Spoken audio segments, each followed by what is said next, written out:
오늘은 유성구 갑으로 가보겠습니다. 먼저 유성갑 현역 의원이시죠? 3선에 도전하는 조승래 예비후보 만나보겠습니다.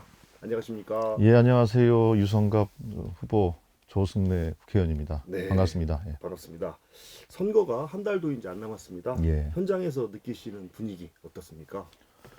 아무래도 최근에 이제 최악의 이제 민생의 문제 때문에 다들 많이 힘들어하시고 어려워하십니다. 특히 네. 이제 워낙에 물가가 치솟고 통계로 잡히는 것보다 체감하는 것이 훨씬 더 큽니다. 네. 예를 들면 뭐 지난달에 신선식품 물가가 뭐 20%가 올랐다고 하는데 실제 체감되는 거는 거의 한 2배 이상 오른 것으로 느껴지는 것 같아요. 네. 그러니까 사실은 살림살이는 소득은 늘지 않고 오히려 줄고 있는데 물가가 이렇게 치솟고 있으니까 정말로 살림살이가 매우 어렵다. 네. 그래서 정말 이 문제를 어떻게 해결을 해야 될 것인데 대통령과 지금 여당은 너무 무능한 것이 아니냐. 네. 뭐 이런 생각들이 아주 광범위하게 확산돼 있는 것 같고요. 그래서 야당이 좀 더 잘해줬으면 좋겠다라는 생각들이 강한 것으로 저희들은 평가하고 있습니다. 네. 이제 3선 도전이신데요. 선거를 이제 한 3번 정도 해보시다 보면 이 정도 되면은 판세가 좀 느껴지시지 않습니까? 예, 근데 사실은 뭐 판세를 말씀드린다기보다는 선거라는 것은 결국에는 그 시대 혹은 그 상황에 대해서 어떤 문제가 있고 이 문제를 해결할 수 있는 해법을 어떻게 만들 것이냐, 또 누가 할 것이냐, 그것을 결정하는 것이 저는 선거라고 생각을 합니다. 그런 의미에서 보면 제가 조금 전에 말씀드린 것처럼 워낙에 민생과 경제 위기가 심각하기 때문에 이 문제를 어떻게 해결할 것인가에 대한 이제 고민들이 많으신 것 같고요. 근데 비단 이게 뭐 민생이라는 건 어려울 때도 있고 좋을 때도 있고 그렇습니다만 이 민생의 위기라는 것이 비단 민생의 위기뿐만 아니라 아주 복합적인 위기와 함께 결합되어 있기 때문에 상황이 좀 심각하다. 예를 들면 인구가 감소하고 있는 인구의 위기가 있고 지역 소멸 이슈가 요즘 또 특히 더 강조되는 지역 소멸의 위기가 있고 대한민국의 성장률이 계속 떨어지고 있는 성장의 위기가 있고 그 다음에 한반도의 이 긴장이 또 격화되고 있는 평화의 위기가 있습니다. 이런 네 가지 위기에 민생의 위기가 겹쳐져 있으니까 이런 복합 위기를 헤쳐나가려면 정말로 정치권이 조금 유능하고 문제 해결 능력이 있어야 되는데 그것이 안 보인다라는 걱정들이 있으신 것 같고요. 그런 점에서 그런 경험과 경륜을 갖고 있는 저에게 유성 국민들은 관심을 좀 많이 갖고 있다 이렇게 생각합니다. 네. 말씀하신 것처럼 이번 선거는 윤석열 정부에 대한 중간 평가 또는 다수 의석을 차지하고 있는 민주당에 대한 평가도 같이 있는 것 같습니다. 이 남은 기간에 선거의 승패를 가를 변수 또 다른 게 뭐가 있을까요?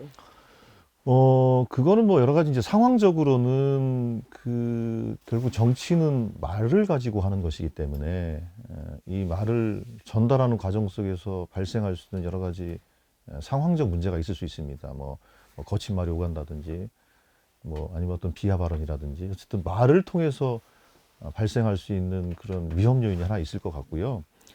그거는 약간 좀 이 상황적인 것이라고 한다면 본질적인 것으로는 결국엔 누가 어떤 해법을 제시하느냐. 그게 가장 본질적인 문제라고 보고 있고요. 네. 그리고 누가 그 상황을 해결하기 위한 안정감 있는 정치 리더십을 갖고 있는 것이냐. 그게 가장 중요한 변수라고 생각합니다. 네. 말씀하신 것처럼 말의 중요성이 필요한데 요즘 막말의 완전 정치판입니다. 때로는 말보다는 다른 메시지를 전달하는 것이 더 효과적이라고 보여질 때도 있어요. 우리 의원님께서는 노래도 잘하신다고 들었습니다. 예, 뭐 새로운 어떤 트렌드에 맞는 뭐 방향 이런 것들 좀 구상하신 게 좀 있으십니까? 아무래도 그 정치는 주권자들하고의 소통 과정이 이제 정치의 기본적인 핵심적인 과정 아니겠습니까? 그런 의미에서 소통을 어떤 수단과 또 이 채널을 가지고 하느냐에 따라서 소통의 과정뿐만 아니라 소통의 결과도 달라질 거라고 생각하기 때문에 최근에 국민들이 관심 있어 하는 뭐 그런 것들, 뭐 예를 들면 어떤 노래라든지 아니면 어떤 상황이라든지 뭐 그런 것을 활용해서 시민들하고 소통하려고 하는 노력을 하는 편이고요. 제 주변에 있는 젊은 분들이 저에게 많은 조언을 해주곤 합니다. 네, 기대 좀 하겠습니다. 예. 당내 얘기 좀 해볼게요. 의원들의 탈당이 줄을 잇고 있었습니다. 지금 조금 안정이 된 것 같은데요. 그래도 당내 이런 분열이라든지 의원들 간의 갈등 이런 거 좀 봉합을 해야 될 필요성이 느껴지는데요. 일단 그 부분은 이제 어느 정도 일단락이 됐다 저는 이렇게 생각합니다. 특히 이제 공천이 뭐 거의 다 이제 마무리 단계에 들어섰고, 그리고 그 공천 과정에서 억울하고 부당하다고 생각하시는 분들은 뭐 이미 당신들의 거취를 정했고요. 근데 그 탈당을 하거나 뭐 이렇게 한 분들이 많아 보이지만 실제로는 그 공천의 과정들을 승복하고 당에 잔류해서 경선 결과의 승패와 관계없이 민주당의 승리를 위해서, 윤석열 정권 심판을 위해서 함께 힘을 합치겠다라는 분들이 훨씬 더 많습니다. 네. 다만 이제 탈당하는 분들이 좀 시끄러우니까 음. 좀 시끄러운 이제 주목받는 것일 뿐이고요. 네. 저희들은 이번 선거를 윤석열 정권의 심판 선거로 가기 위해서 당 전체적으로 잘 단합하는 그런 과정에 있다 이렇게 생각합니다. 네. 민주당은 안정기에 접어들었고요. 요즘엔 조국 혁신당의 비례정당 지지율이 만만치 않습니다. 어떻게 보세요? 그건 아무래도 그 이제 새로운 상품이 출현하게 되면 그 새로운 상품에 대한 관심이 생기는 것이 전 있을 거라고 보고요. 그리고 어, 선명하지 않습니까? 윤석열 검찰 정권에 대한 심판. 그 3년은 너무 길다. 음. 이게 메시지가 선명하니까 주목을 받는 것 같고요. 근데 정당이라는 것은 아주 종합 세트 같은 것이 정당 아니겠습니까? 네. 그래서 다양한 정책적인 그 일종의 숙련이라든지 정책적인 뭐 패키지라든지 이런 것들이 함께 포함되어 있어야 하는데, 그런 의미에서 보면 사실은 그게 본질적으로 국민들이 생각하는 정당의 상황하고는 조금 거리가 있는 것도 사실이어서 네. 주목을 받으나 그 주목은 점점 더 조정되지 않을까 저는 그렇게 생각합니다. 네. 이제 의원님에 대한 말씀 나누겠습니다. 2달 전에 방송에 출연하셨을 때 국회의원에 출마하시는 이유를 찾고 있다 이렇게 말씀하신 적이 있어요. 이제 그 답 찾으셨습니까? 예, 제가 처음 출마했을 때 2016년에는 그 이명박 박근혜 정부 10년 과정을 거치면서 있었던 국정의 불안, 정치의 위기, 민주주의 위기에 대한 그 심각한 위기의식을 갖고 있었습니다. 근데 그때만 하더라도 대한민국이 이렇게 뭐 피크에서 점점점 이렇게 추락할 것인가에 대한 불안감은 상대적으로 없었습니다. 네. 그리고 2020년도에는 그 코로나라는 미중유의 이제 환란 사태에서 대한민국의 안전과 국민의 건강을 지키기 위해서 여당 국회의원으로서 노력을 해야겠다는 생각이 있어서 재선 도전을 했던 것이고요. 삼선 도전은 2016년 첫 번째, 2020년 두 번째 도전했던 것을 다 합친 것보다 훨씬 더 심각한 위기 상황 앞에서 네. 선거를 치르는 것이라고 생각합니다. 근데 그런 점에 있어서 그러면 그 제가 이것을 감당할 수 있는 그 역량과 준비가 되어 있는 것이냐 스스로 많이 자문을 해봤습니다. 네.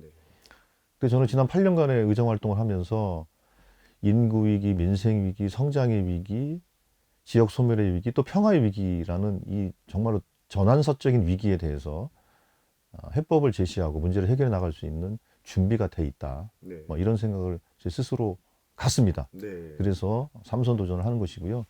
보통 국회의원은 이제 삼선을 하면 일을 가장 많이 하게 됩니다. 네. 그러니까 이제 국회 상임위원장도 하게 되고 주요 정당의 원내대표나 정책위 의장이나 이제 이런 주요한 역할도 하게 되는 것이고요. 네. 그래서 제가 삼선이 돼서 국가와 지역을 위해서 보다 큰 일을 해야 할 것이다라는 생각을 가지고 있고, 아까 말씀드린 이 5가지 복합적인 위기를 잘 진단하고 해결하지 않으면 대한민국은 이제 정점에서 떨어질 것이냐 다시 더 올라갈 것이냐 더 네. 올라갈 것이냐 정말로 심각한 고비에 있다고 저는 생각하기 때문에 음. 이 문제를 해결하는 데 집중할 것이고, 국회의원은 동네의 일을 잘 하는 것도 물론 중요합니다만 국가 일을 어떻게 잘 할 것인가에 대한 비전과 계획을 갖는 것이 음. 저는 중요하다고 생각합니다. 큰 일을 하는 사람이 작은 일도 잘합니다. 네. 말씀하신 것처럼 대전 지역의 국회의원님들께서 국회의장도 배출이 됐었고요. 또 상임위원장도 있었습니다. 다만 당내에서 정말 힘을 써야 되는 원내대표라든지 당대표는 배출한 적이 없어요. 이번에 다선 의원이 되시면 민주당의 원내대표 기대해도 되겠습니까? 예, 제가 그 이제 출마 선언을 하면서 그 민주당의 중심이 되겠다라는 제가 표현을 한 바 있습니다. 제가 지난 8년 동안 원내대표를 9분을 선출을 했는데 전부 다 수도권 원내대표입니다. 민주당의 원내대표는. 그만큼 사실 민주당의 그 어떤 그 소위 지도부 구성에 있어서도 사실은 바람직하다고 보기는 어렵습니다. 다양한 요소들이 거기에 반영되어야 민주당이 국민의 눈높이에 맞는 어떤 의사결정을 할 수가 있는 것이기 때문에 그런 점에서 보면 충청권의 이 정치적 역량이 중앙 정치에 제대로 반영되고 있지 못하다라는 판단을 할 수밖에 없습니다. 네. 그런 점에서 제가 3선이 돼서 그 민주당이 중심이 되겠다라는 것은 대전과 충청을 대표해서 중앙 정치에서 역할을 하겠다 이런 의지의 표현이기도 하고요. 그 구체적인 것이 원내대표 도전입니다. 알겠습니다. 지난 8년간 의정활동 해오시면서 스스로 점수를 매겨본다면 몇 점 정도 되시겠습니까? 이게 뭐 제가 평가하기보다는 그 이제 우리 이제 민주당에서 그리고 주요한 이제 언론 시민단체에서 했던 평가를 보면 제가 뭐 법안 통과율이라든지 공약 이행률이라든지 뭐 이런 것들이 충청권에서 1등이고요. 그리고 종합의정평가 21대 국회의원 300명에 대한 네. 근데 전국에 제가 3위를 했어요. 네. 그리고 충청권에서 물론 1등입니다. 음. 예. 뭐 이걸로 대답을 대신하도록 하겠습니다. 네, 알겠습니다. 8년 동안 가장 기억에 남는 일이 있었다면 어떤 성과가 있었다면? 저는 그건 이제 뭐 두 가지를 말씀드리겠습니다. 하나는 그 구글 갑질 방지법이라는 것을 전 세계 최초로 입법을 했습니다. 그래서 이제 뭐 미국의 뭐그 뉴욕 타임스의 뭐 온라인판이긴 합니다만 또 기사가 제가 인터뷰를 한 적도 있고요. 네.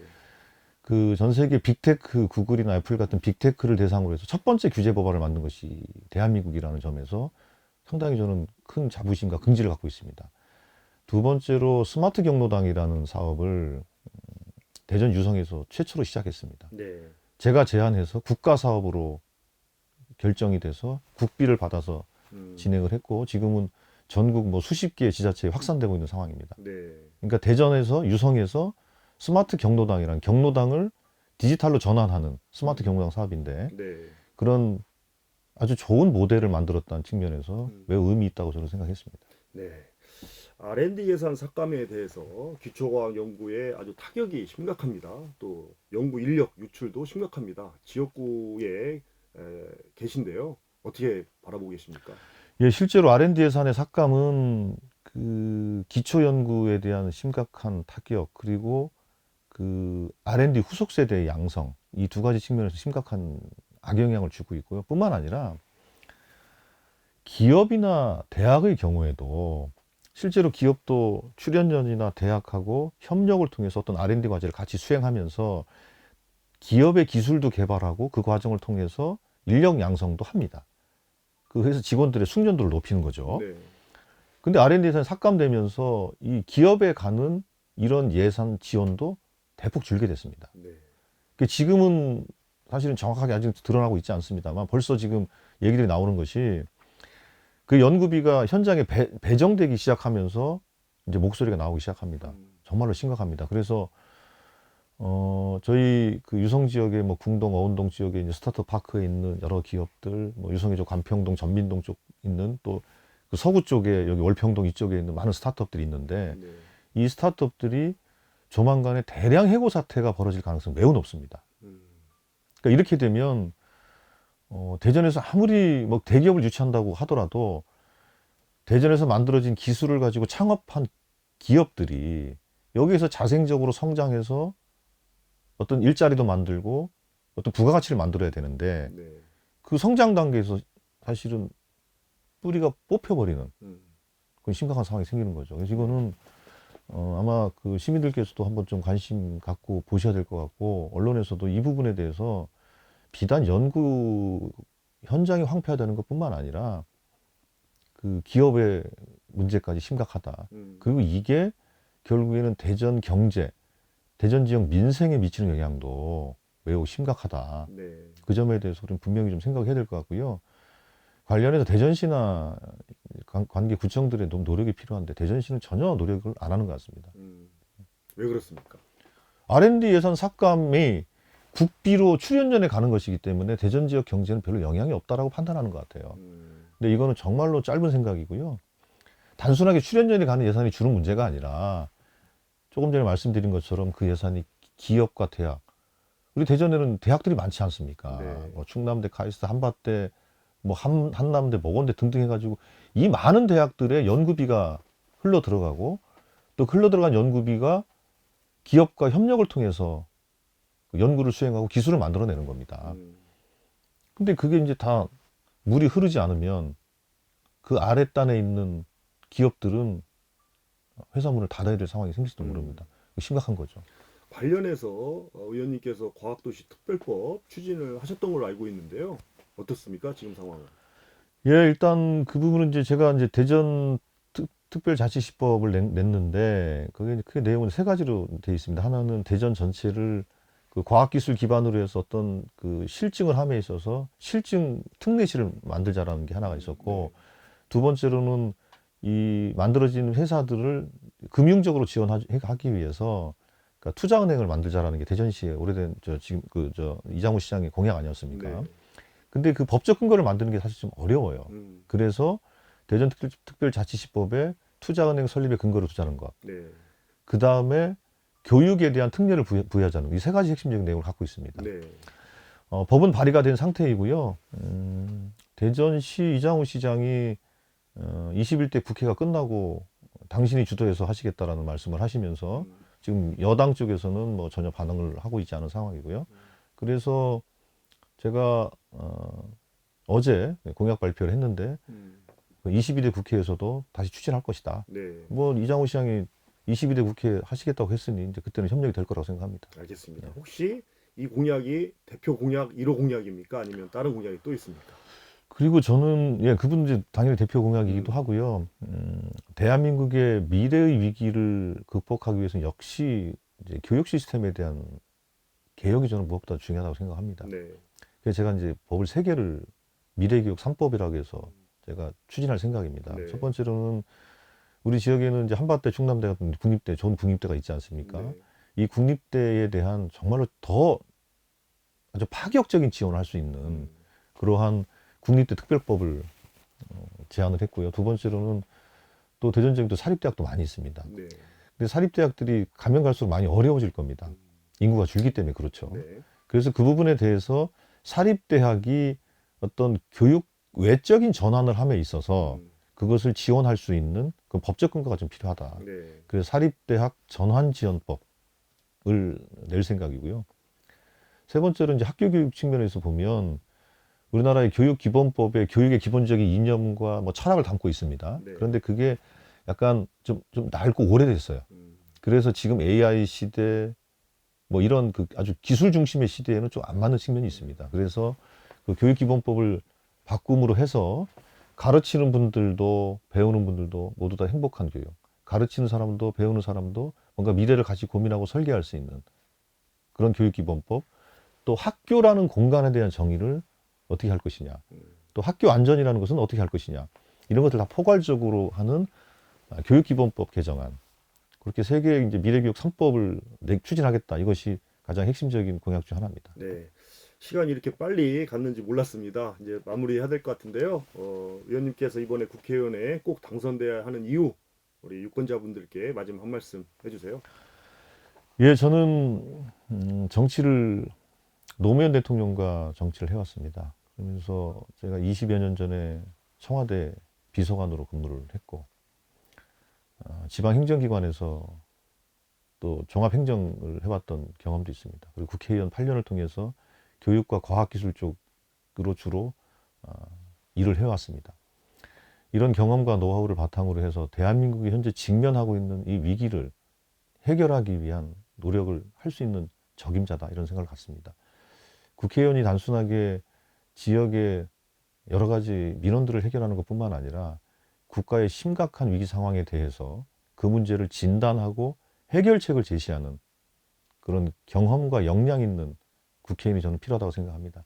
그런 점에서 저는 그런 역량과 리더십을 갖고 있다, 스스로 평가하면서 감히 유성 국민들에게 저를 3선 국회의원으로서 한 번 더 지지를 해주셔서 제가 국가와 지역사를 위해서 훨씬 더 큰 일을 할 수 있도록 도와주실 것을 부탁드립니다. 네, 알겠습니다. 오늘 말씀은 여기까지 듣겠습니다. 감사합니다. 예, 감사합니다.